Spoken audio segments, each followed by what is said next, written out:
OECD Principles of Corporate Governance describe some important structures that should be in place to help ensure effective governance of organizations.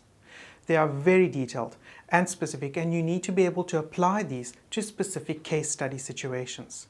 There is no easy way or quick fix method to learn the OECD principles. You simply have to sit down, read the principles, and ensure that you understand the material. Let's have a bird's eye view of the OECD principles to give you some structure that will help you remember and recall the relevant information. You need to understand the purposes of the OECD principles, how it is structured, and who the target audience is. In other words, who is it written for? Is it aimed at companies or directors? The answer is neither. The OECD principles are actually directed towards government and legislatures, who in turn write up the laws and regulations within specific jurisdictions. These principles are aimed at providing international best practices which will serve as benchmarks for individual legislators to ensure that new requirements are aligned with these best practices. There are 6 core principles.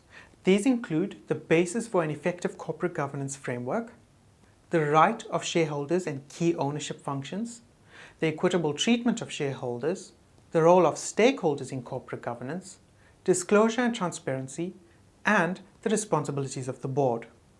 For each principle, you need to understand the intention. In other words, what is the end goal and desired result? You also need to be familiar with the actual recommendations itself. In other words, how are the goals of each core principle going to be achieved?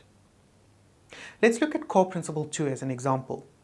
The intention of this principle is to protect shareholder entitlements and also empower shareholders in relation to influencing corporate behavior. So how does this principle achieve its intended purpose? From a high-level overview of core principle 2, there are 3 important things. These include basic rights, the right to be informed, and the right to participate and vote. Now we can expand on these by asking, what are the basic rights? We are not referring here to freedom of speech and other basic rights, but rather to the basic rights related to their shareholding. For example, the right to share in profits or transfer and sell shares.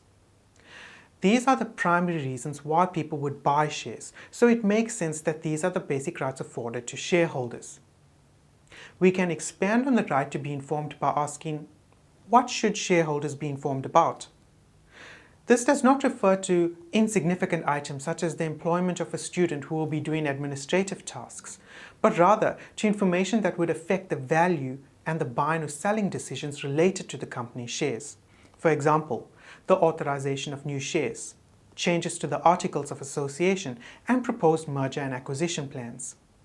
With the right to participate and vote at shareholder meetings, we need to consider what other duties and responsibilities arise as a result of this right. For example, shareholders have to be furnished with relevant information such as dates, venues, agendas, and other meeting material. These need to be sent in advance to give shareholders sufficient notice of the meeting and sufficient time to prepare.